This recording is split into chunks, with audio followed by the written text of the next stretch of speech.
The fog had swallowed the world whole. Matthew Wallace could not see his own hand when he held it 6 inches before his face, and that fact alone told him he was going to die out here in the Colorado Badlands. His horse had thrown him somewhere near the ridge above Caldwell Creek, spooked by something in the dark that Matthew had never heard, a sound like the earth itself exhaling.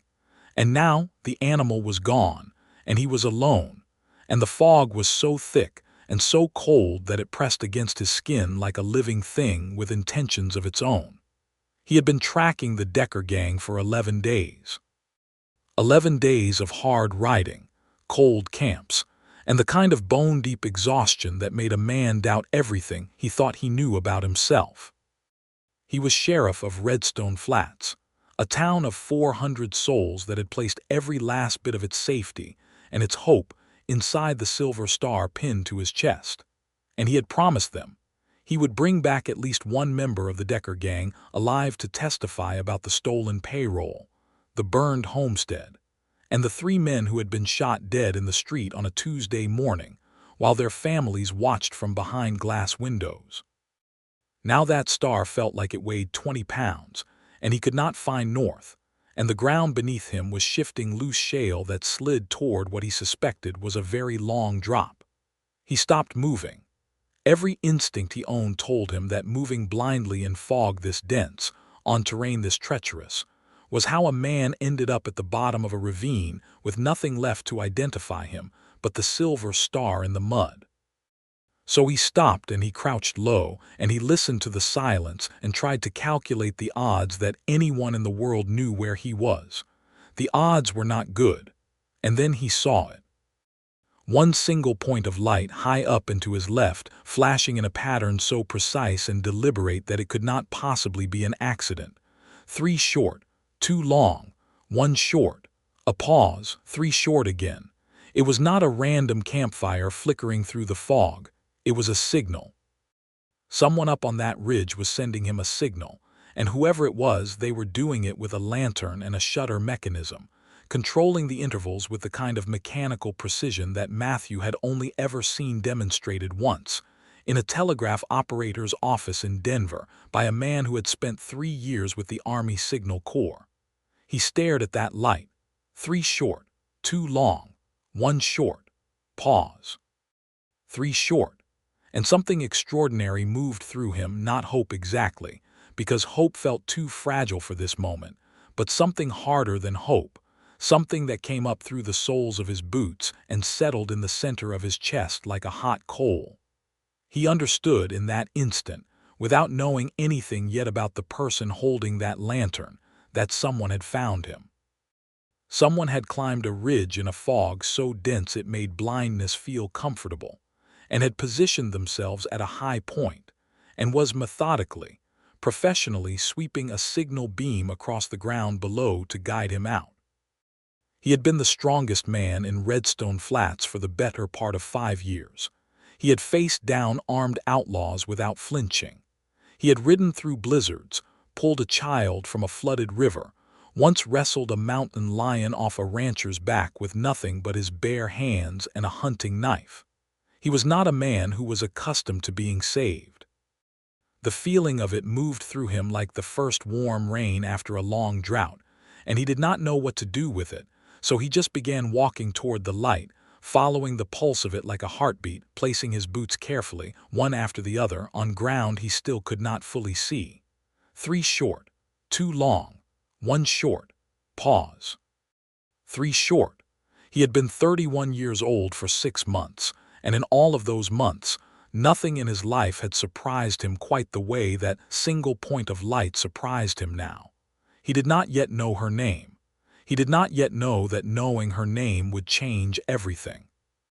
Let us go back to the beginning, to 11 days earlier, to the morning the fog first entered Matthew Wallace's life in a form he could actually see and name and touch, even though he did not yet know that was what was happening. Redstone Flats sat at the base of a red sandstone mesa in the Colorado Territory in the spring of 1882, a settlement that had grown up fast and rough around a silver strike that had since played out, but left behind a stubborn population of ranchers, merchants, and the occasional traveling family who had looked at the place and decided, inexplicably, to stop.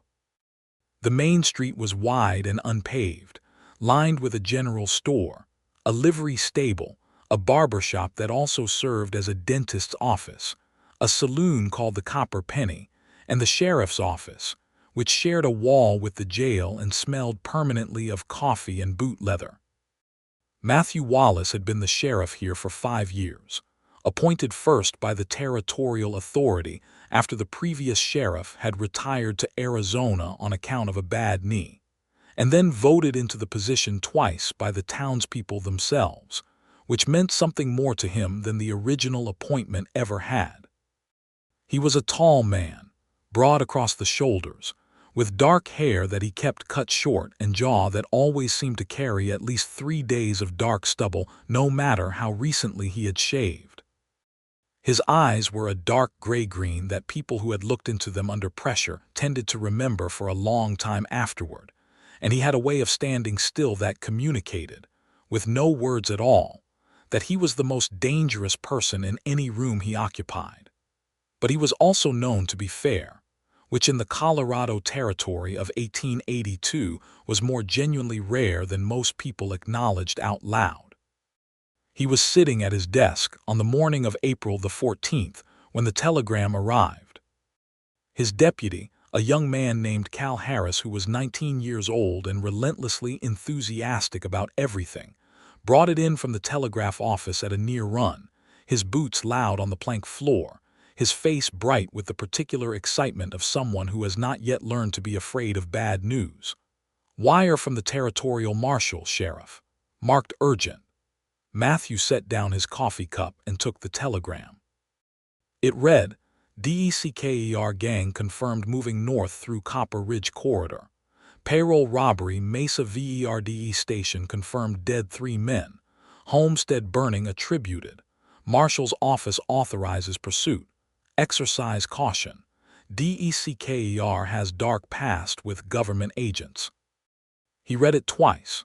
The words dark past sat in his chest with a particular weight because he knew something about dark pasts, his own included, and he understood what the marshal's careful, official language was actually saying, which was, "This man is dangerous in ways that a standard criminal is not.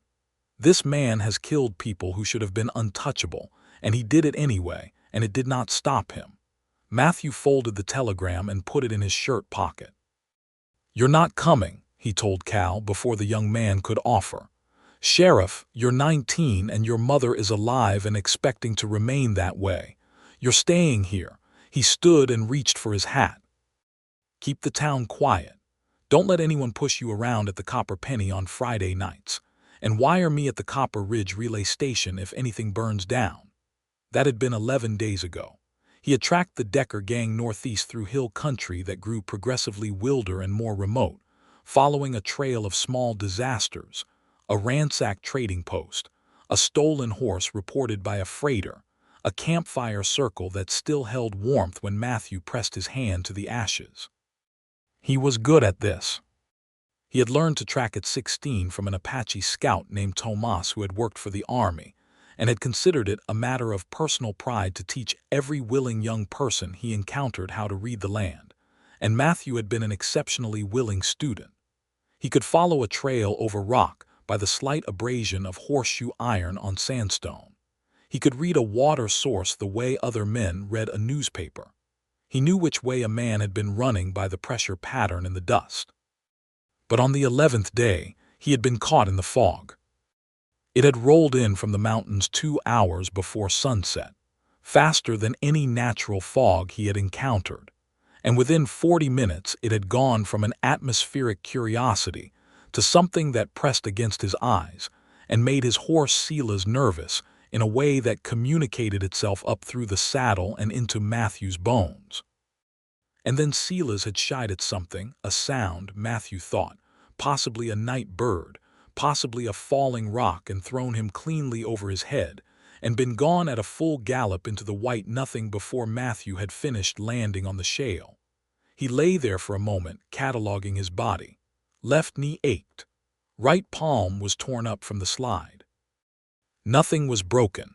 He was alive and he was alone, and the fog was getting thicker, and he could hear, somewhere in the distance, the sound of water which told him that Caldwell Creek was nearby and that the ravine he had been warned about by a freighter back at the trading post was probably within 100 yards of where he currently sat.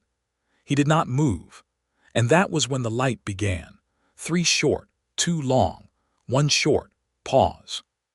He followed it for 20 minutes, picking his way across terrain he still could not see properly, using the pulse of the lantern, the way a sailor uses a lighthouse, not to see where he was going exactly, but to understand where the safe direction was, to know that as long as he was moving toward that light he was moving away from the ravine and away from the loose shale, and toward ground that someone else had already assessed as survivable. The light was positioned perfectly. Not too high, which would have made it an abstraction. Not too low, which would have hidden it behind the fog's densest layer at ground level. It was placed at exactly the right elevation, which meant whoever held it understood the physics of fog and light and elevation in a way that was not guesswork. That was professional knowledge, methodical knowledge, the kind a person developed through study and practice, and the particular devotion that came from caring deeply about solving a specific kind of problem. The ground began to rise under his boots, and the fog thinned slightly as he climbed, and the light resolved from a pulse to a warm glow, and he crested a low ridge and came face to face with Effie Sullivan. She was standing on a flat-topped boulder with a signal lantern in both hands, a brass instrument with a hinged shutter on a spring mechanism that she operated with her right thumb, while supporting the lantern's base with her left. She was wearing a canvas-work coat over a dark green cotton dress, heavy lace-up boots, and a wide-brimmed hat that had been pinned at an angle to keep it from falling during what had apparently been a vigorous climb. She was maybe 25, with dark reddish-brown hair that had come partially loose from its pins and was damp with fog, and eyes that, even in the lantern light, were the most alert and calculating eyes Matthew had ever encountered on a human face. She was not beautiful in the way that the word was commonly used. She was something more precise than that. She was remarkable. Every feature of her face suggested a person who was paying close attention to the world and finding it intensely interesting. She lowered the lantern when she saw him come over the ridge, and the relief that moved across her face was genuine and immediate before it was replaced, almost at once, by something that looked very much like professional assessment. "Sheriff Wallace," she said, and her voice was steady and clear and did not shake at all, which he noted because his own pulse was not entirely steady. "You were 40 yards north of the main ravine drop. Another 10 minutes and the shale gradient would have taken you over." He stared at her. "How did you know where I was?" he asked. "I've been mapping this section of the Copper Ridge corridor for the past 3 weeks, she said, climbing down from the boulder with an ease that suggested she was comfortable on rough terrain. "I knew the fog was coming in from the northwest based on the pressure patterns I've been recording. When I saw your horse come in riderless to the Harmon relay station an hour ago, I did the arithmetic." She set the signal lantern down on the boulder and began checking the shutter mechanism with practiced efficiency, examining the spring tension, wiping condensation from the lens with a cloth she took from her coat pocket. The way she handled the instrument was the way a skilled surgeon handled a scalpel, with the casual confidence of someone for whom the tool was an extension of their own thought. "You do this regularly?" Matthew asked. "Signal work." "I am the signal woman for the Colorado Territorial Telegraph and Signal Corps Auxiliary," she said, which is a title that sounds more official than it is, because the auxiliary is not actually funded or staffed by anyone except me. "But the equipment is real, and the training was real, and the methodology is real. I spent 2 years corresponding with Albert Meyer's signal system publications out of Washington before I got my hands on actual equipment." She looked at him directly. "You know who Albert Meyer is?" "Army Signal Corps," he said. "Founded it." Something shifted in her expression very slightly in the direction of approval. "Yes, now, Your horse came in riderless, which suggested either injury or terrain disruption, both of which become critical in fog conditions at elevation. I knew exactly where the ravine was because I have walked every foot of this ground with a surveying chain, so I climbed up here and started signaling." She paused. "Most people would not have known to follow a signal pattern rather than a random light. I recognize the rhythm," he said. "I've seen signal work." "I know," she said simply. He looked at her. "How do you know that?" "Because you followed it," she said. A man who had never encountered disciplined signal work would have thought I was waving a lantern randomly and would have either ignored it or been confused by it. You walked directly toward it and adjusted your bearing when the intervals changed to show you the correct angle. You understood what you were seeing. She picked up the lantern. "That tells me something about you." He was quiet for a moment, standing in the thinning fog on the ridge, looking at this woman who had just walked up a mountainside in a dense fog bank to save his life with a piece of brass equipment and 2 years of self-taught signal theory, and who was now calmly analyzing his cognitive responses as if they were data points in an experiment she had been running. He had been surprised many times in his life. He had never been surprised quite like this. "My name is Matthew Wallace," he said, which was slightly absurd given that she had already used it, but he felt the need to say something that was a beginning. "I know," she said again, and there was something in the repetition that was not dismissal but rather the opposite, a kind of careful acknowledgement of the fact that she had known him before he knew her, which was its own kind of intimacy. "I am Effie Sullivan. I operate the Harmon relay station 4 miles east of here. I've been meaning to introduce myself properly for some time, but you're generally in town and I'm generally out here." 4 miles east," he said. "Yes. You climbed up here in that fog for someone you've never officially met." "I climbed up here because you were about to go over a ravine," she said, with a look that suggested she found the implied debt in his observation mildly unnecessary. "I would have done it for anyone. The arithmetic was not complicated. I had the equipment. I knew the ground. It would have been irrational not to." He would think about that sentence for a long time afterward, the particular matter-of-factness of it. The way she said irrational not to, as if saving a stranger's life in a fog bank at elevation was simply the logical conclusion of having the necessary skills and information.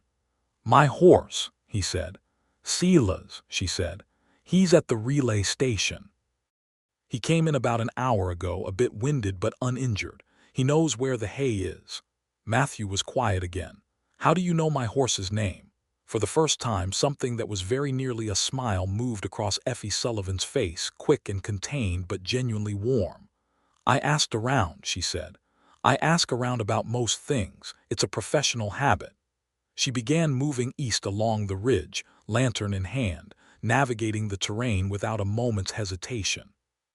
He fell into step beside her, and the fog continued to thin as they moved to higher ground, and the stars began to appear in patches overhead, and he noticed that she walked with the particular efficiency of someone who had learned not to waste energy on unnecessary motion. Every step placed deliberately, her center of gravity low and controlled, her breathing even. She moved like someone who spent a great deal of time alone in wild country and had made peace with that fact long ago. "How long have you been operating the relay station?" he asked after a while. 3 years, she said. "I came out from St. Louis when the telegraph line was being extended through this section." The operator they had assigned to the Harmon station resigned after 6 weeks because the isolation affected him poorly.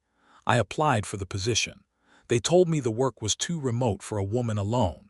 I pointed out that their only alternative was leaving the relay station unmanned, which would break the signal chain between Denver and the southern territorial stations. They gave me a month's trial period. She glanced at him. "That was 3 years ago. You live out here alone." "I have a cat," she said, and there was a dry precision to the delivery that made him laugh, a genuine short laugh that surprised him as much as it seemed to slightly surprise her. They walked in companionable silence for a while, descending the eastern slope of the ridge where the fog was now only a remnant, wisps that caught the starlight and dissolved. The landscape below was dark and vast and beautiful in the way that only very wild country at night was beautiful, the kind of beauty that was also a warning, that said, I am not yours, and I was not made for you, but I will let you pass through me if you are paying attention. Matthew was paying attention. He was paying attention to everything. He was paying attention to the way Effie Sullivan moved and spoke and held her signal lantern, and to the fact that he had been alone for a very long time. Not lonely exactly, because he was too busy and too self-sufficient for loneliness in the conventional sense, but alone in the specific way that a person is alone when the only person they ever speak to who operates at their own level of intensity is themselves. He was not going to say any of that out loud.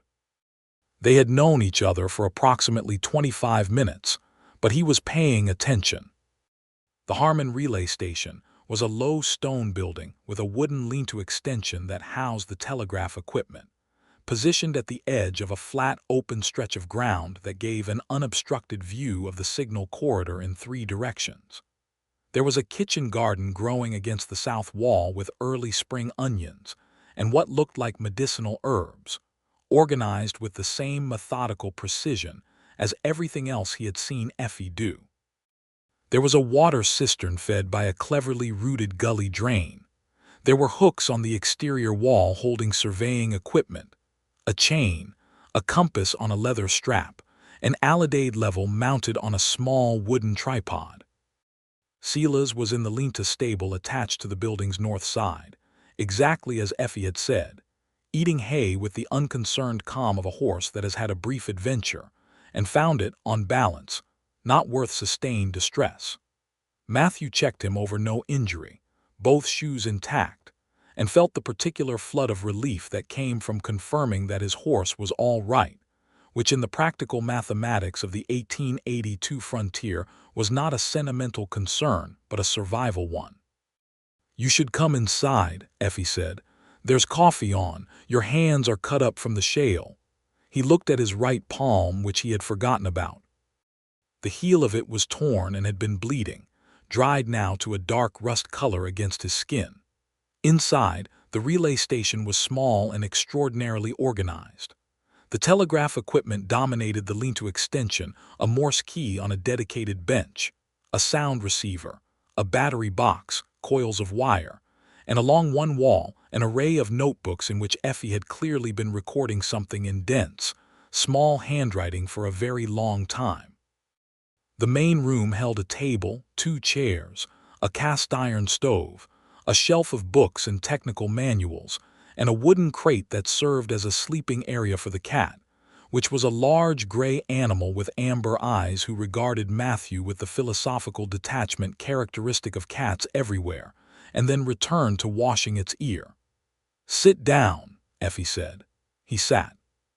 She put coffee on the table in front of him, and then opened a tin box that held medical supplies, strips of clean cloth, a bottle of iodine, a small roll of plaster, and without asking, took his right hand and began cleaning the cuts with the same efficient, unhurried competence she applied to everything else. Matthew watched her do it. He was not a man who was accustomed to being taken care of. He could count on one injured hand the number of times in the past 5 years that someone had looked at a wound he was carrying and moved immediately to address it without being asked, without making a ceremony of it, without treating him as if his capacity for physical pain was something remarkable or worth commenting on. Effie Sullivan did it the way she did everything, as if it were simply the correct action given the available information, and there was no reason to attach any particular emotion to it except the straightforward interest of doing it properly. "The Decker gang," he said, partly because it was what he needed to be thinking about and partly because the silence had developed a quality he was not entirely sure how to navigate. "Yes," she said, pressing a strip of clean cloth against his palm and holding it. "You know about them. I've been receiving and relaying telegraph traffic about them for the past 2 weeks, she said. The marshal's office has been active. 3 men killed at Mesa Verde Station, payroll taken, homestead on the Cortez Road burned, Hiram Decker and a group of at least 4 others. She met his eyes. He has a dark past with government infrastructure. He specifically targets telegraph lines and relay stations. The words settled between them with a weight that she clearly understood. He's moving through this corridor, Matthew said. Yes, she said. Based on the traffic patterns I've been receiving and on my own observations of movement in the valley below the ridge over the past week, I believe he and his group passed through the eastern approach 2 days ago. They appear to be heading toward the Harmon Junction, which is where the Denver line and the Southern Territorial line intersect. She paused. Here. Matthew looked at her steadily. He might be coming here. He might be coming here, she confirmed. To cut the line, that's been the pattern. He cuts the signal chain, isolates a section of territory so that a subsequent operation, another robbery, another attack, cannot be reported quickly enough for a response to be coordinated. She tied off the cloth bandage with a neat, precise knot, which means that disrupting this relay station would be a strategic preparation for something larger. Why haven't you left? He asked. She looked at him with an expression that was genuinely puzzled, as if the question had not occurred to her in the way he intended it. Because someone has to maintain the signal chain, she said. If I leave, the junction goes dark. Denver loses contact with the southern stations. The Decker gang's strategy works. She released his hand. I'm not going to let their strategy work. He stared at her. In 11 days of hard riding through difficult country, tracking a violent and intelligent outlaw gang, he had not once encountered anyone who had looked at the Decker gang's pattern with the same clear-eyed strategic understanding that this woman had just demonstrated in approximately 2 minutes of conversation. He had been thinking of it as a law enforcement problem. She had been thinking of it as an infrastructure problem and a signal theory problem, which meant she had understood the actual mechanics of what Decker was doing in a way that Matthew, for all his tracking skill and frontier instinct, had not fully articulated even to himself. The shock of it moved through him slowly, like the coffee warming him from the inside, not the shock of surprise exactly, but the deeper shock of encountering something that was genuinely, unmistakably superior to what he had previously understood, and having to recalibrate everything accordingly. He was not a man who found recalibration uncomfortable. He had always believed that the most dangerous thing a person could do was decide they already knew enough. But this was different from the ordinary experience of learning something new. This was the specific shock of meeting someone who was operating on a completely different level of analytical precision than anyone he had spoken to in years, and who was doing so with a complete absence of self-consciousness about it, as if she simply assumed the world contained people who thought this way and expected to encounter them. You need to tell me everything you know, he said, about the movement patterns, the timing, the approach routes. She nodded and went to the shelf of notebooks. For the next 2 hours, Effie Sullivan spread her surveying maps across the table, opened 3 months of observation notebooks, and walked Matthew Wallace through what she knew about the Decker gang's movements through the Copper Ridge corridor, with the systematic thoroughness of someone who had been thinking about nothing else for weeks and had a very clear picture of the operational implications. She showed him the signal traffic logs, the coded summaries she had been sending to Denver, and the position sketches she had made of movement she had observed in the valley figures on horseback, twice, at distances she had measured with her theodolite to within a margin of 50 yards. He asked precise questions and she gave precise answers, and somewhere in the 3rd hour of this, over coffee that had been refilled twice, he realized with a quiet, contained shock that this was the most intellectually engaged he had been in a conversation since he had been a deputy in Denver 7 years ago. And even then, the engagement had been different. It had been about procedure and jurisdiction, and the politics of territorial law. This was something else. This was 2 people who each possessed a different set of skills that turned out, unexpectedly, to be exactly complementary to each other, sitting at a small table in a stone building at the edge of the wilderness, and discovering that the problem in front of them was more solvable than either of them had understood alone. "If I can get ahead of them," Matthew said, "between here and the Cortez Junction, I can set up an ambush position at the Morrow Creek crossing. It's the only viable route if they're moving loaded horses. The bank on the north side gives cover and elevation." "Morrow Creek crossing," Effie said. She pulled out a specific notebook and opened it to a map she had drawn herself, in ink, with distances notated in a neat hand. "Yes, that's correct.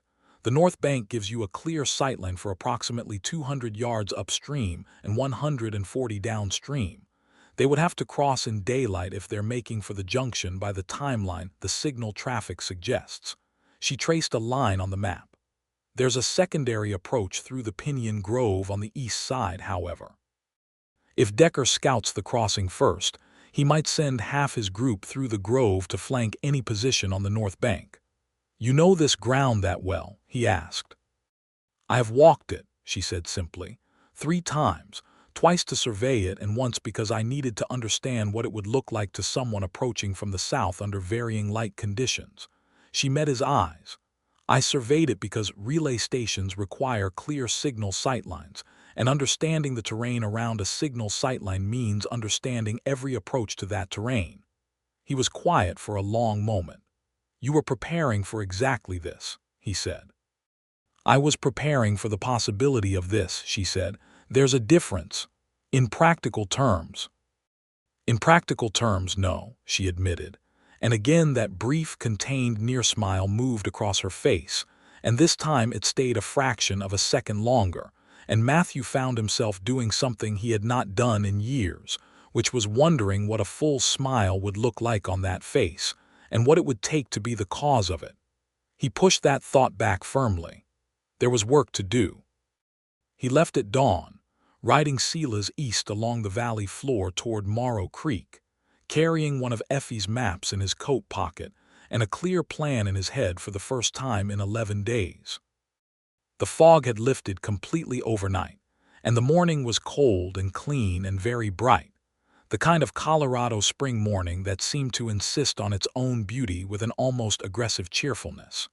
He rode with the specific focus of a man who knows what he is riding toward and has made his peace with the risk of it, which was a different and calmer state of mind than the fog-blind fear of the night before. He also rode with the awareness of Effie Sullivan sitting in the back of his mind like a piece of music he could not quite stop hearing, the precision of her thinking, the steadiness of her voice, the way she had taken his injured hand and cleaned it with a focus so complete it had felt almost reverent without being the slightest bit sentimental. He did not know what to do with that awareness yet. He had not had the occasion to learn what to do with it, because he had not encountered it before. He reached Morrow Creek by mid-morning and spent 2 hours positioning himself on the north bank, reading the ground the way Tomas had taught him, checking the sightlines, locating the secondary approach through the Pinyon Grove that Effie had warned him about. She had been exactly right about the grove. It was a real flanking risk, and once he identified it, he moved his position 20 yards to the west, which put the grove within his sightline and eliminated the blind angle. Without her map and her warning, he would have placed himself in the original position and been flanked. That was not a small thing. In the mathematics of an ambush, a flanking blind angle was the difference between surviving and not. He settled in to wait. Hiram Decker and 4 of his men came down the valley at mid-afternoon, riding in a loose formation that was more disciplined than most outlaw groups Matthew had encountered. They kept spacing between horses, watched their back trail, and had a scout riding 100 yards ahead of the main group. The scout was young, dark-coated, and rode a pinto that moved quietly. He checked the north bank of the crossing with careful eyes that swept the ground the way experienced eyes swept ground. Matthew held completely still behind a boulder downwind, with the geography working in his favor in the way Effie's map had shown him it would. The scout did not see him. The main group came to the crossing. Matthew stood up. "Hiram Decker," he said, "I am Sheriff Matthew Wallace of Redstone Flats. You are under arrest for the robbery and murders at Mesa Verde Station and the arson on the Cortez Road. "Dismount and keep your hands where I can see them." There was a moment of absolute stillness in which the entire world seemed to hold its breath. Then one of Decker's men went for his gun. What followed was loud and brief, and ugly in the way that violence always was in actuality. Nothing like the clean theatrical inevitability of the stories told about it afterward.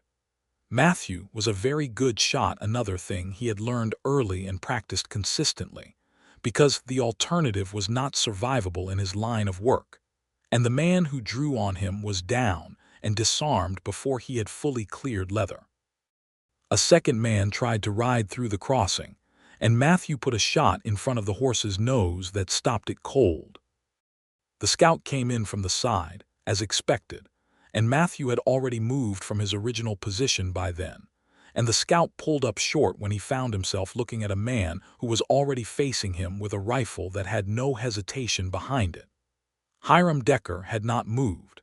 He was a medium-built man in his 40s with colorless eyes and the particular stillness of someone who was calculating constantly and had not yet found an angle he liked. He looked at Matthew Wallace across the creek with those colorless eyes, and Matthew looked back, and what passed between them was a very clear and wordless communication that went, "You understand what I am, and I understand what you are, and neither of us has any illusions about this moment." "The signal chain is still intact," Matthew said to Decker, quietly enough that it was almost private. "Whatever you were planning to do after you cut the line, it won't work the way you thought. Denver has been notified. The southern stations have been notified. There are deputies riding from 2 directions. Your strategy broke the moment the signal woman figured out what you were doing." Something moved in Decker's colorless eyes. Something that was not fear exactly. Matthew did not think this man experienced fear in the conventional way, but surprise. The specific surprise of a man who has prepared extensively for a particular opposition and encountered something he did not expect. "The signal woman," Decker said. "She's been watching your approach for 2 weeks, Matthew said. She mapped your movement patterns. She read your strategy in the signal traffic. She knew what you were going to do before you did it." He paused. "Dismount, Decker." After a long moment, Decker dismounted. The other 2 remaining riders, the man on the pinto and a heavyset man who had not moved throughout, did the same, slowly watching Matthew with eyes that were calculating their own angles and finding, correctly, that there were none. Matthew bound their hands with the rawhide cord he carried for exactly this purpose, secured their horses together, and began the long process of taking 5 prisoners back toward Redstone Flats, which was going to require stopping at the Harmon relay station. He was not going to pretend, even to himself, that this fact did not matter to him. Effie Sullivan was at her telegraph key when he came into the relay station yard with 5 prisoners in tow, and the afternoon light coming sideways across the sandstone, turning the walls of the building a deep warm orange. She came out of the lean-to extension when she heard the horses, and stood in the doorway with her hands still resting lightly at her sides in the particular posture of someone who is ready to move in any direction, depending on what information the next 10 seconds provides. She looked at the 5 prisoners. She looked at Matthew. Something in her expression resolved itself from readiness into a kind of relief that she modulated quickly but not quickly enough for him to miss. "You're all right," she said. "I'm all right," he said. "Your map of the creek was exact. The grove position was exactly where you said it would be." He dismounted and handed her the reins. "I need to borrow your telegraph. I need to wire Redstone Flats and the marshal's office." "Of course," she said, and moved aside to let him pass into the station. He wired Cal Harris first, because Cal was 19 and had been holding the town alone for 11 days, and deserved to know that the sheriff was alive and coming home with prisoners. Then he wired the marshal's office with the details of the arrest. Then he came back outside and tied the prisoners' horses to the station fence and set them to waiting with the calm authority of a man who has made very clear that the question of their cooperation was settled and did not require further discussion. Effie brought water out to the prisoners, methodically, without comment, because they were bound and thirsty, and in her care regardless of what they had done. And this simple action told Matthew something about her that the signal work and the surveying and the strategic analysis had only partly prepared him for, that her capability was not separate from her decency. They were the same thing in her, the same root. "I need to get them to Redstone Flats tomorrow," he said when she came to stand beside him at the fence. "It's a day's ride. I'll need to borrow a horse. Silas can't carry a second rider for that distance, and I can't ride herd on 5 horses with one. I have a roan," she said. "She's solid on rough ground. I'll have her back to you within the week." She looked at the prisoners, then at the horizon, then at him.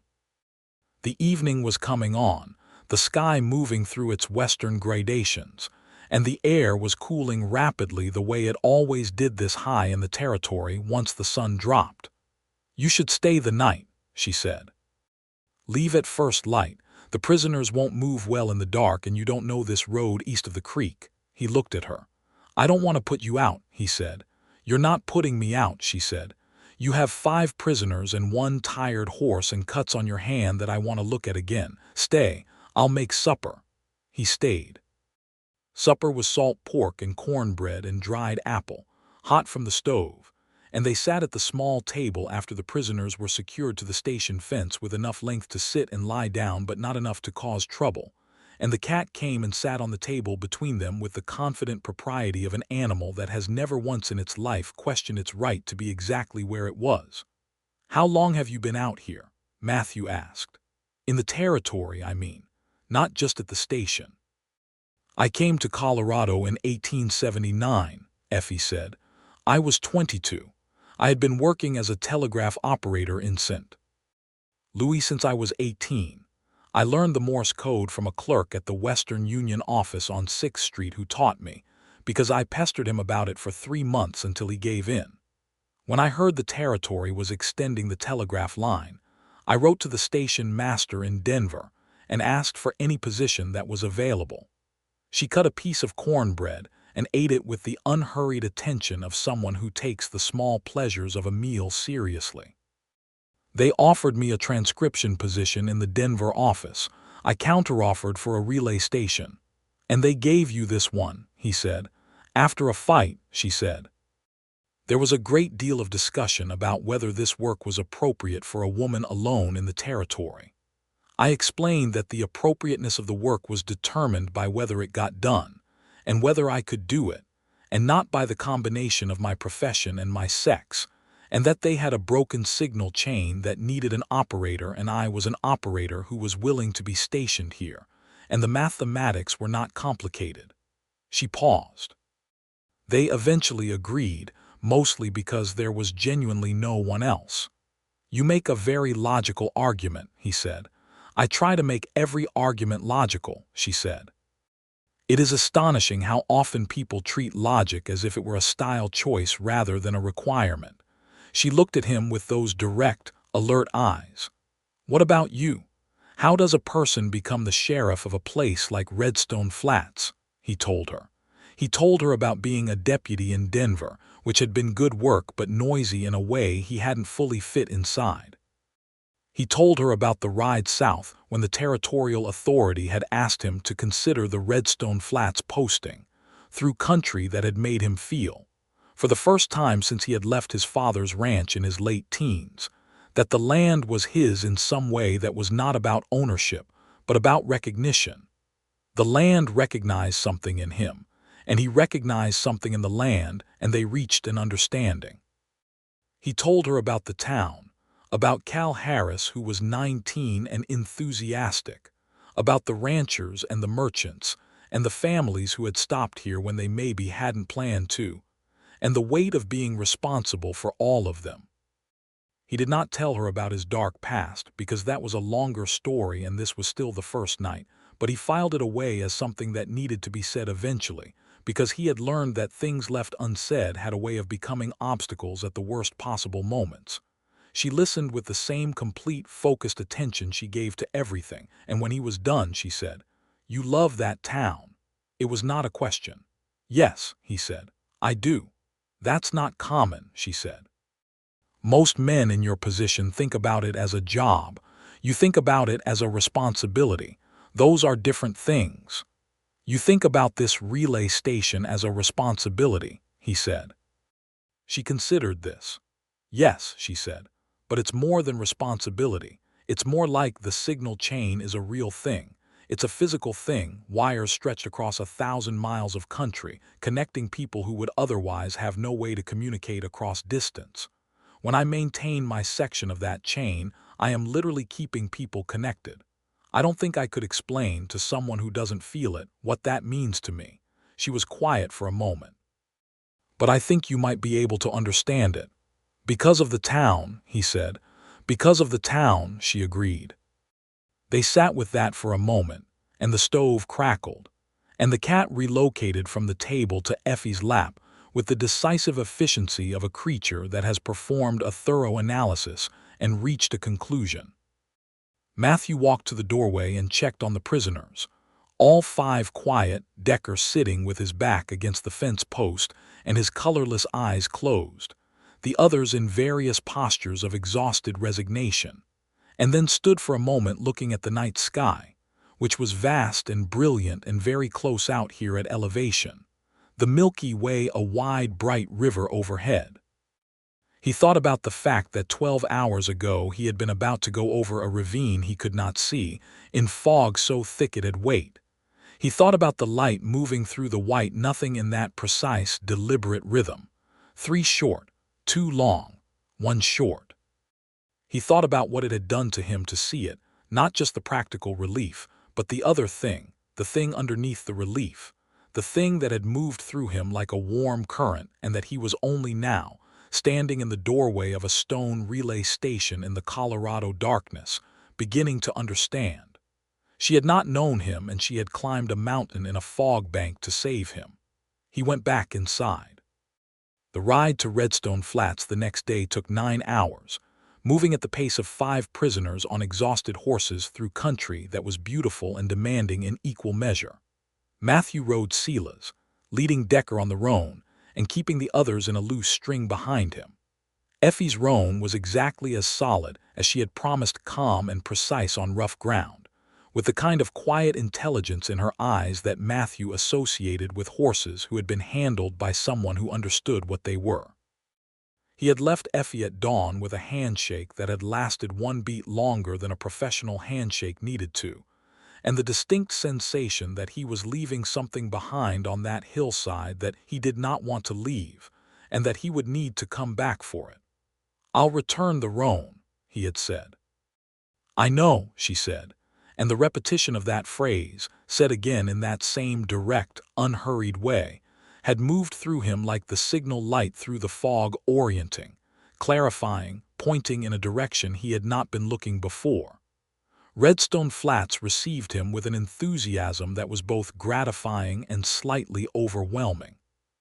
Cal Harris, who had apparently been watching the East Road from the office roof for 2 days, came down at a full run and seized Decker's lead rope, with the possessive pride of a young deputy who has maintained an entire town by himself for 11 days, and would like this fact noted for the record. The town gathered quickly ranchers and merchants and several families from the outlying homesteads who had come in for the week's trade, and there was the particular complex relief of a community that has been afraid for a long time and has just been permitted to stop. Matthew booked Decker and the 4 others into the jail, sent 3 telegrams to the marshal's office confirming arrival, to the Mesa Verde station master whose men had been killed, and to the Cortez County Sheriff whose territory included the burned homestead, and then sat in his office for 20 minutes with the door closed and his hat on the desk in front of him and the specific, difficult quietness of a man who has just completed a long and dangerous thing and has not yet figured out what to do with the suddenly vacant space where the urgency used to be. He was thinking about Effie Sullivan. He rode back to the Harmon relay station 4 days later, with the roan, and also with a package from the Redstone Flats General Store that contained 2 pounds of good coffee, a technical publication about signal theory that had arrived by mail order for the Redstone Flats schoolteacher, and that Matthew had purchased with the teacher's understanding and enthusiastic approval once he had explained what it was for, and a small jar of rosehip preserves that had seemed, in the moment he placed it in the package, like either a perfectly natural thing to bring or an extremely revealing thing to bring, and he had not been able to decide which. Effie looked at the package when he placed it on her table, then at him, with an expression that was very carefully neutral in a way that, he had come to understand in 4 days of thinking about her expressions, meant that she was experiencing something she had not predicted and was in the process of deciding what to do with it. "The publication is genuine," he said. "I thought you might want it." "I do want it," she said, picking it up and reading the cover with the focused attention she brought to everything. "Where did you get this?" "Mail order. It came to the Redstone Flats schoolteacher." "You bought a signal theory publication from a schoolteacher to bring to me." "She was happy to sell it," he said. "Once I explained." Effie set the publication down and looked at him directly. "What did you explain?" He was quiet for a moment.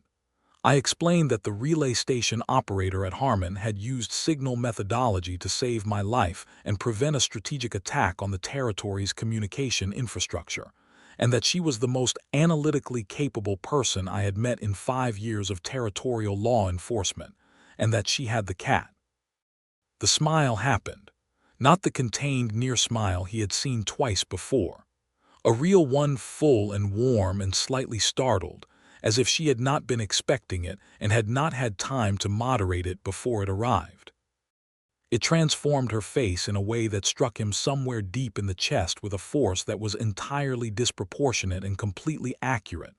"The cat," she said. "I thought it was relevant context," he said. She shook her head slightly, still smiling, and picked up the jar of rosehip preserves and turned it over in her hands. "Where did this come from?" "The general store," he said. "I thought you might not have much fresh food out here." She looked at the jar, then at him, and something in her expression shifted from the startled warmth of the smile into something quieter and more considered, something that recognized what the jar of preserves actually was, which was not just food but care, the specific care of a person who had paid attention to the particular conditions of another person's life and had thought, what would make it better, and then done that thing. "Thank you, Matthew," she said. It was the first time she had used his first name without a title attached to it, and he felt it with a clarity that was almost physical. "You're welcome, Effie," he said. He stayed for supper again, and this time the conversation ranged differently. Less about the immediate crisis, which was resolved, and more about the territory and the future of it, about the signal network and what it would mean for the settlements when the telephone lines eventually came west, about the way communication technology changed the geometry of isolation, and what that meant for places like Redstone Flats and the Harmon Station. Effie had opinions about all of it that were informed and precise and occasionally surprising, and Matthew had opinions in response that surprised him, because he had not known he held them until she asked a question that required them. He came back the following week, and the week after that. Each visit was professionally justified in the first instance, the Rhone, then some questions about the Decker trial that required her signal traffic logs as evidence, then a minor matter of a telegraph that needed relay, and then less professionally justified, and then not professionally justified at all. Just Matthew Wallace riding 4 miles east on a Thursday afternoon, because Thursday afternoon was when he rode east. The Decker trial took place in Pueblo in June of 1882, before a circuit judge who had heard many things in his career, but had perhaps never heard a relay station operator give testimony about the strategic use of signal communication in the planning and execution of an outlaw gang's operations against territorial infrastructure. Effie gave her testimony in the same clear, unhurried, systematic way she did everything, and the judge listened with the expression of a man encountering a mind that was operating at a level he had not expected to encounter in this context, and the jury convicted Decker on all counts in under 2 hours. Matthew sat in the courtroom gallery and watched her testify, and felt what he had been feeling in various forms for the past 2 months, which was the specific, complex, growing certainty that he was falling in love with Effie Sullivan in a way that was not like anything he had experienced before. Not the hot, uncomplicated attraction of youth, but something deeper and stranger and more architectural. Like a structure being built slowly and carefully by two people who both understood how to read a plan. He had not said any of this to her. They walked out of the courthouse together into the bright Pueblo afternoon, and she was still in the formal gray dress she had worn for the testimony, her hair pinned up with unusual tidiness, and she tilted her face up to the sun with her eyes closed for a moment, exhaling, shedding the formality of the courtroom, and he stopped walking and looked at her. "Effie," he said. She opened her eyes and looked at him. He had prepared nothing. He had not planned this moment. The words arrived entirely without premeditation, which was not how Matthew Wallace usually operated, and the fact that they arrived anyway told him everything he needed to know about their urgency. "I have been finding reasons to ride to your station every week for 2 months," he said. "I want you to know that I am aware that I have been finding reasons, and I want you to know that they have increasingly been not actual reasons." She was very still. "I know," she said, but this time the repetition of the phrase was different. It was softer, more careful, and there was something in it that was not the usual cool acknowledgement of information, but something that cost her more, something she was offering rather than stating. "What do you know?" he asked. "I know that you ride out there on Thursdays," she said. "I know that I have been making better coffee on Thursdays than any other day of the week for the past 6 weeks. I know that I have been—" She stopped. This was unusual for her. She did not stop mid-sentence. She was reassembling something. "I have been looking forward to Thursdays," she said carefully, "in a way that is disproportionate to any specific professional purpose they serve." Something warm and enormous was moving through his chest. "Good," he said. She looked at him with that direct, alert gaze, and there was vulnerability in it now that he had not seen before. Not because she was hiding it, but because she had not, until this moment, had reason to show it. Effie Sullivan was formidably capable in every dimension he had witnessed, and that capability was real and inseparable from who she was, and it had never once been a barrier between them. But capability and the risk of feeling were different categories, and standing in the sunshine outside a courthouse in Pueblo, she was showing him that she understood the difference. "I am not an easy person to know," she said. "I live alone by preference. I work alone by preference. I have strong opinions about most things, and I express them directly, which people sometimes find difficult. I am more comfortable with a signal chart than with a room full of people. I am not going to change any of those things." "I know," he said, and he let the echo of her phrase land between them with the full weight of what it meant when he said it, that he had seen all of those things, and was not asking her to change any of them, because they were not problems to him. They were her. They were exactly the things about her that had been working their way into the architecture of his life for 2 months. She was quiet for a long moment. "You are an extraordinary man, Matthew Wallace," she said finally, and the way she said it, not as a compliment but as a statement of observed fact, with the same precision she brought to survey measurements, made it the most genuinely moving thing anyone had ever said to him. "I had a good teacher," he said. "She lit a light in a fog bank and trusted me to follow it." The second time she smiled at him in the Pueblo sunshine outside the courthouse, it was slower and deeper than the first, and she did not try to moderate it, and he stepped toward her and she did not step back, and he took her hand, her right hand, the one that ran the signal shutter, and held it, and she looked at their joined hands with the expression of someone who is running the numbers on a situation, and finding that they resolve very favorably. "Thursday," she said. "Thursday," he agreed. He rode back to Redstone Flats that evening in a state of mind that Cal Harris, who had learned to read his sheriff's moods with some precision over 11 months of working for him, identified immediately upon his return and announced to the empty office with the triumphant certainty of 19 years old. "Something happened in Pueblo." Matthew hung his hat on the hook by the door. "Get some sleep, Cal." "Something definitely happened," Cal said. "Good night, Cal." What happened over the following months was the particular unhurried, deeply attentive building of something that both Matthew and Effie understood was not casual. They were not casual people. They both brought the same quality of focus to their relationship that they brought to their work, which meant that each Thursday afternoon carried the full weight of two people paying very close attention to each other, learning each other in the way that careful, intelligent people learn things, systematically, completely, without skipping the complicated parts. He told her about his dark past on a Thursday in August, on the porch of the relay station, with the evening light turning the mesa red, and the cat asleep between them on the bench. It was not a dramatic disclosure. He had never been the kind of man who made theater of difficult things, but it was complete and honest. The 2 years in his mid-20s when he had been drinking too much and working too little after a partnership in a Denver enterprise had collapsed badly and taken several people he trusted with it, including a woman he had thought he loved, who had turned out to love the partnership's money more than she had loved him. The betrayal of it had been quiet and thorough, and had taken him longer to recover from than any physical injury he had sustained.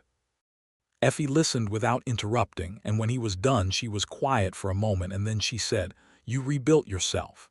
"Yes," he said. "That's not a small thing," she said. "Most people who get broken like that stay at least a little broken. You put yourself back together and then went and took responsibility for 400 strangers." "They're not strangers anymore," he said. She looked at him sideways. "No," she said. "I don't suppose they are." She told him her own difficult things in September, less in one large disclosure and more in the way she shared everything. Incrementally, precisely, never more than she had fully processed and understood, which was its own kind of trust because it meant she was giving him the real thing rather than the performance of it. She had grown up in St. Louis in a house with a father who had considered her intelligence a source of personal affront, a man who had believed, with the confident conviction of someone who had never questioned a belief in his life, that a woman's mind was a domestic instrument, and that Effie's refusal to apply hers domestically was a kind of personal rebellion against his authority. She had left at 18 with $50, the address of the telegraph office on 6th Street, and the absolute certainty that she would not return. She had never been lonely, exactly. She had been too busy for loneliness, and too self-sufficient, and she had the signal chain, which was real connection even if it was mediated by wire and code. But there had been a particular kind of isolation that came from being the only person in a given context who thought the way she thought, and it had been, she said, with the careful honesty she brought to everything, more tiring than she had generally admitted to herself. "Not any more," Matthew said, and it was not a promise, which would have been too large and too theatrical, but a statement of current fact, offered with the quiet authority of a man who intended to continue being true. She looked at him for a long moment, and then she moved across the bench and leaned her head against his shoulder, which was so completely unlike the self-contained efficiency of her usual physical manner that it struck him with a tender shock, the shock of something precious and intentional and voluntarily offered.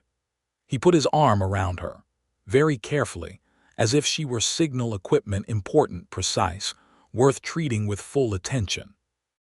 The cat, disturbed by the rearrangement, relocated to his knee and fell asleep there. "What is the cat's name?" he asked. He realized with some surprise that after months of visits he had never thought to ask.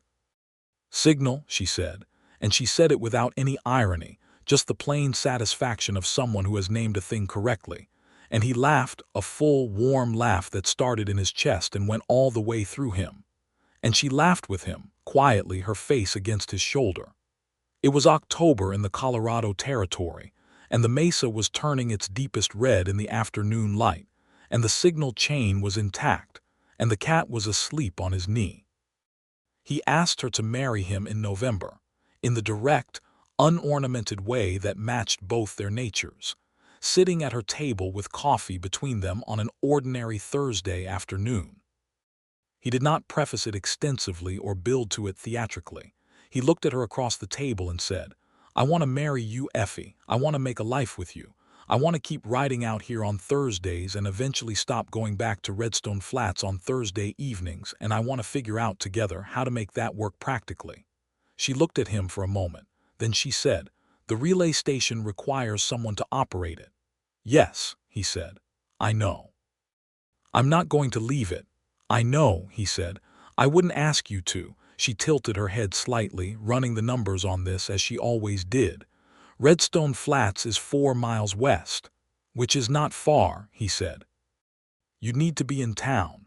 "Most days," he said. "Not all of them, and Cal is a better deputy than he was when I hired him. He can handle things." She looked at their coffee cups.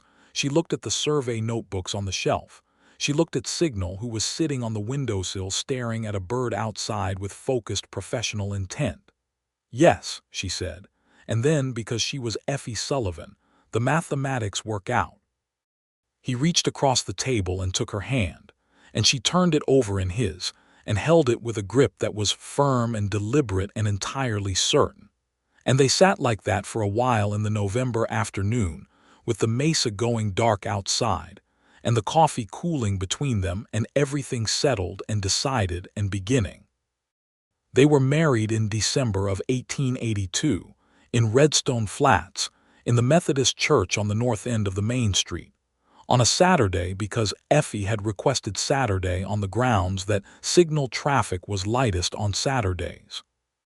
The ceremony was attended by everyone in town, all 400 of them, as nearly as Matthew could tell, plus a number of people from outlying homesteads who had heard about it through the communication chain that operated, in a small community, with roughly the same speed and efficiency as a telegraph, and by Cal Harris, who served as best man with a seriousness that lasted approximately until the reception, at which point his natural 19-year-old enthusiasm reasserted itself comprehensively.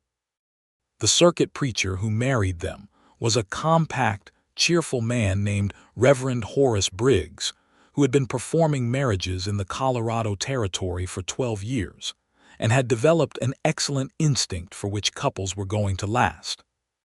He looked at Matthew and Effie standing before him and recognized, with the practiced eye of someone who had seen every variety of human pairing the frontier could produce, something that he could not have articulated precisely, but that felt, in the particular way of things that were simply correct, like two people who had been built for complementary purposes and had found each other at exactly the right moment.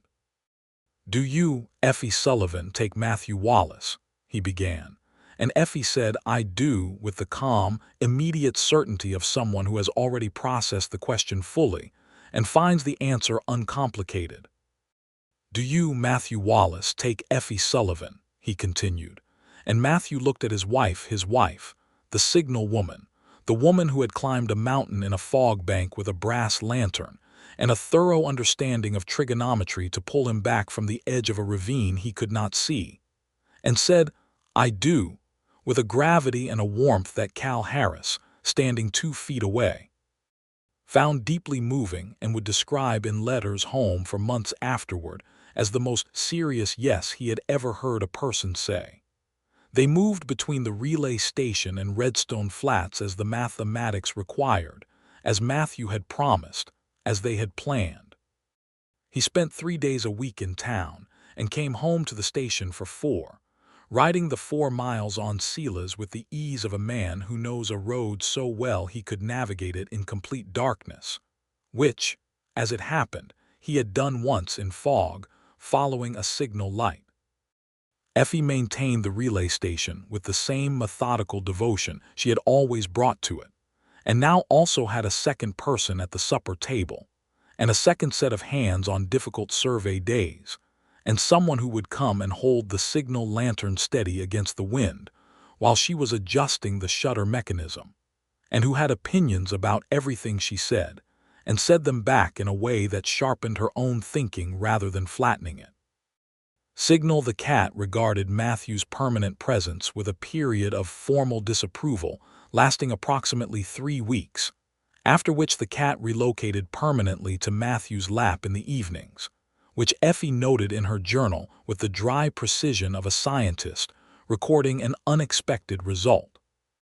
In the spring of 1883, Matthew discovered that Effie had been quietly corresponding with the territorial marshal's office about formalizing the signal auxiliary she operated, putting official backing behind the network of observation and communication she had been running on her own for 3 years. He found the correspondence on the table one evening, unfinished, and read it with her permission, and then sat down beside her and helped her finish it, because he knew the language of territorial authority and she knew the language of signal operations. And together they produced a letter that was precise, logical, and utterly compelling. The Marshal's office approved the Harmon Signal Auxiliary in July of 1883, with funding for equipment and a nominal salary for its operator, and Effie received the authorization telegram on a Thursday and read it with an expression of profound satisfaction that was the closest she came to visible triumph, which was enough. She received the telegram and then wired back a confirmation, and then came to find Matthew in the yard, where he was fixing a loose board on the stable, and told him about it with the contained excitement of someone who is feeling something large and managing it carefully. He set down his hammer and took her face in his hands and kissed her, and she let him, and the Colorado spring was happening all around them, new green on the mesa, the creek running high and cold with snowmelt, the mountains white and enormous against a sky that was impossibly, unreasonably blue. She was expecting their first child by summer's end. She had told him on a Wednesday, which was unusual for important announcements in their household, and he had been so surprised that he had sat down heavily on the bench and just looked at her for a long moment while she watched him with the patient, alert expression of someone awaiting a data point. "A baby," he said. "The mathematics are fairly straightforward," she said, and the dry precision of it was the most Effie thing she had ever said, and he laughed and stood up and picked her up, which was also not the most predictable response, and she made a sound that was somewhere between surprise and laughter and held on to his shoulders. "You are going to be extraordinary at this," he said, his face in her hair. "I intend to approach it systematically," she said, and he could feel her smiling against his shoulder. Their son was born in January of 1884 in the relay station, attended by Mrs. Gable from Redstone Flats, who had midwifed a significant percentage of the territory's population, and approached the work with a calm competence that Effie found deeply reassuring. He was a large, loud, healthy baby with Matthew's dark hair and Effie's precise, observant eyes, and he was placed in his mother's arms on a January morning when the fog had come in overnight, and was lying thick and white across the valley below the ridge. They named him Thomas Albert Wallace Thomas for the Apache scout who had taught Matthew to read land, Albert for Albert Meyer of the Signal Corps, which Effie had proposed with quiet significance, and which Matthew had agreed to immediately, because it was perfect. The fog below the window began to lift as the morning progressed, burning off in the way of January fogs when the sun got high enough, and Effie sat in the bed with Thomas in her arms and watched it go, and Matthew sat beside her with his hand on her back, watching their son's face, the extraordinary concentrated expression of a new person encountering the world for the first time. "He's very serious," Matthew said. "He's paying attention," Effie said. "That's not the same as being serious." He looked at her sideways, and the look she gave him back was warm and amused and deeply, quietly, thoroughly happy, the kind of happiness that does not announce itself loudly because it does not need to. Cal Harris came out to the station that afternoon, riding fast, with a bottle of whiskey and a ridiculous quantity of baby clothes that he had solicited from half the women in Redstone Flats under the apparent impression that a telegraph operator's baby would require an immediate wardrobe exceeding all practical need. He stood over the cradle with the expression of a young man who has just encountered a baby for the first time as a person he is responsible for in some peripheral but genuine way, and said, in a hushed, slightly stunned voice, "He's very small, Sheriff." "They start that way," Matthew said. "He looks like you," Cal said. "He looks like his mother," Matthew said, which was the truth and also what he intended to say every time anyone made this particular comment for the rest of his life, partly because it was accurate and partly because he had seen Effie's face the first time she had held Thomas, and the way she had looked at their son had looked exactly like the way she had looked at the signal light in the fog, with total, devoted, expert attention, and he intended to honor that as many times as possible. The years that followed were good years, which was not the same as easy years, because nothing in the Colorado Territory in the 1880s was easy, and law enforcement and signal operations were both vocations that extracted a real cost in the form of exposure, exhaustion, and the ongoing weight of responsibility for things larger than oneself. But they were good. They were full and purposeful and companionable in the deep way that comes from two people who have chosen each other with full knowledge and continue, every day, to make that choice. Matthew held the sheriff's position in Redstone Flats through elections in 1884 and 1886, and each time the town voted for him with a kind of margin that communicated genuine trust rather than mere familiarity.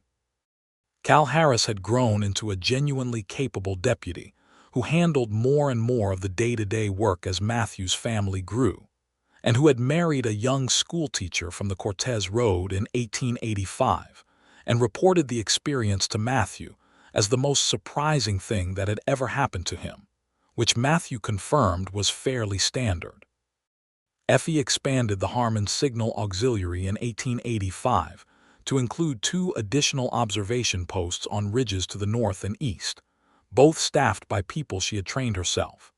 A young Ute man named Deo who had demonstrated, in Effie's assessment, an exceptional natural understanding of terrain-based signal work, and a widow named Mrs. Farrow from the Copper Ridge settlement who had proved to have a mechanical aptitude for the equipment that Effie described as formidable.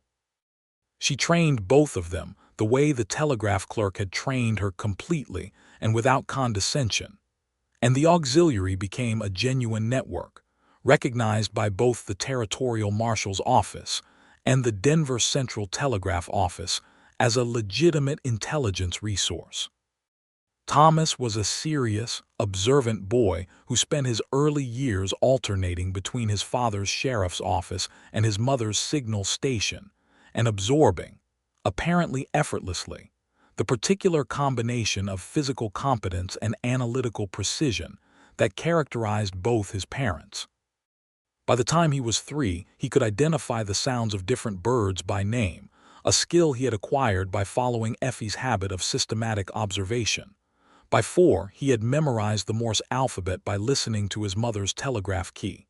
"He did not learn that from me," Matthew said when Effie demonstrated this. "No," she agreed, "but he asks questions the way you do. He doesn't stop when he gets an answer. He asks what the answer means." Matthew looked at his son, who was currently examining a piece of quartz with the focused intensity of someone conducting a geological survey, and felt the particular, complicated emotion that was the ordinary daily experience of loving someone so thoroughly that it occasionally felt like a weather event. In the spring of 1886, Effie told him she was expecting their second child. This time he did not sit down. This time he was fully prepared for the information, and he received it with a calm warmth that she met with the same, and they sat on the porch of the relay station that evening and watched the spring stars come out over the mesa, and talked about the future with the particular pleasurable thoroughness of two people who have found that talking about the future together is one of their great collective pleasures. "If it's a daughter," Effie said, "I want to name her after no one. I want to give her a name that's just hers. "What name?" he asked. "Clara," she said. "I've always thought it was a clear, strong name." "Clara Wallace," he said. "Yes." Their daughter, Clara Marin Wallace, was born in October of 1886, with her mother's red-brown hair and her father's gray-green eyes, and she arrived into the world in a state of vocal protest that lasted approximately 45 seconds before resolving into the same watchful alertness she would carry for the rest of her life. Mrs. Gable, attending again, declared her the healthiest and most opinionated baby she had delivered in 15 years, which both parents accepted as a compliment. Thomas, who was 2.5, regarded his sister through the cradle slats with an expression of profound scientific interest, and then announced his verdict: "She is very loud." To which Effie responded, "She has things to say." To which Thomas nodded with the solemn agreement of a child who has received adequate data and reached a satisfactory conclusion. Redstone Flats grew in those years, slowly and solidly, the way frontier towns grew when they had good land and a reliable communication chain and a sheriff who kept them from becoming the kind of place where good people did not want to stay. New families came and put down roots. The general store expanded. A proper school was built. A doctor arrived, a young man from Ohio named Dr. Hale, who had come west looking for exactly the kind of challenge that the Colorado Territory reliably provided, and who became, quickly, one of the people Matthew would describe as a genuine friend. The telegraph line was extended further south in 1887, which required significant modifications to the Harmon Station's relay configuration, and Effie managed the technical transition with the efficiency that had come to be expected of her by the Denver office, which by now communicated with her with a respect that was several grades above what they gave to most territorial operators. She had become, without self-promotion or particular announcement, one of the most important nodes in the territorial communication network, and the people in Denver who understood communication infrastructure knew it. Matthew was 40 years old in 1891, and Effie was 34, and Thomas was 7 and Clara was 4, and the relay station had been extended and improved so many times that it now had a second room, a full stable, and a kitchen garden large enough to supply a meaningful portion of the family's vegetables through the growing season. One morning in April of that year, Matthew rode to the top of the ridge above Caldwell Creek, the same ridge where Effie had stood with her signal lantern in the fog of April 1882, 9 years before, and stood with Silas, who was old now but still sound, and looked out at the territory stretching away in every direction. To the west, Redstone Flats, the silver star on his chest, the town he had taken responsibility for and kept. To the east, the signal chain, the relay station, the woman who had lit the path that had changed his life. Below him, barely visible in the morning haze, the slope down which he had groped blindly in the fog, following a light he had not yet learned to trust and had trusted anyway. He thought about fog, about the various kinds of fog that had been present in his life, the literal, physical fog of that April night, and the other kinds, the harder-to-see kinds, the loneliness that had not felt like loneliness and the isolation that had seemed like preference and the slow drift away from the things that mattered that came from having no one to hold a light steady. Effie had held a light steady, not just the one in her hands on the ridge, the other kind. The kind that was made of attention and precision and the particular care of someone who noticed what was actually there, not what was convenient to see, and responded to it with the full force of her intelligence and her heart, which had always turned out to be the same thing in her. The same origin, the same root. He rode back down the ridge toward the relay station, toward the smoke rising from the chimney, toward Thomas, who would be at the table with his reading lesson, and Clara, who would be at whatever she was currently investigating with the thoroughness that characterized every member of the Wallace household. Toward Effie, who would be at her telegraph key or her notebooks or her surveying equipment, doing the work she had chosen and that had chosen her back, the work of keeping the signal chain alive across 1,000 miles of wild country, the work of connection.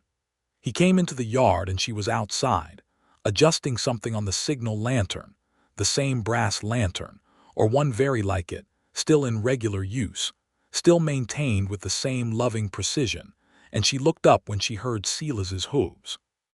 "Good morning," she said. "Good morning," he said.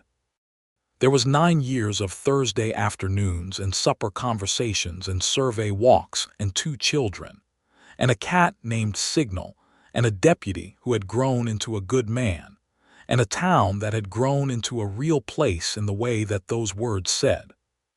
There was all of it between those 2 simple words, good morning, which were not simple at all but were instead the most precise and complete thing that either of them could have said, meaning, I see you, and I am glad you are here, and I intend to keep seeing you, and I am glad every day that I followed your light.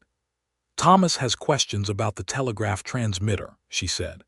He always has questions, Matthew said, dismounting. That's because it's worth questioning, she said, and turned back to the lantern, and he tied Silas and came to stand beside her, and looked at the lantern with its brass fittings and its hinged shutter and its spring mechanism, and thought about a night in April when the fog had been so thick it had weight, and a single point of light had moved through it in a pattern so precise and deliberate that it could not possibly be an accident. 3 short, 2 long, 1 short. There was nothing accidental about Effie Sullivan. There never had been. Everything she did was chosen and deliberate and executed with full attention, and that included loving him, and the knowledge of that, the knowledge that he was not an accident of her life but a chosen thing, a known thing, a thing she had looked at with the same clear eyes she turned on everything and found worth keeping was the ground he stood on. He reached out and steadied the lantern for her while she worked, and she glanced at him with that expression that was not quite a smile but contained one, and the Colorado Spring moved around them, and the signal chain was intact, and the fog was gone, and everything was found. Thomas came to the door with something in his hand, a piece of rock, examined and categorized, presented for parental comment in the way of children who are accustomed to being taken seriously. Clara was behind him, standing on her toes to look over his shoulder with her gray-green eyes intent and evaluating. "Look," Thomas said. Matthew crossed the yard and Effie put down the lantern and they both looked. It was a good day to look. It was a good day for everything and there would be more of them. And they knew it because they had built the conditions for it together. The way the signal chain was built carefully, methodically, post by post and wire by wire across the wild country, so that the message could get through, and the distance could be crossed, and the light could be seen, even in the deepest fog, even on the darkest night, even when the ground gave way beneath you and you could not see your hand before your face. The light was always there. You just had to know how to follow it.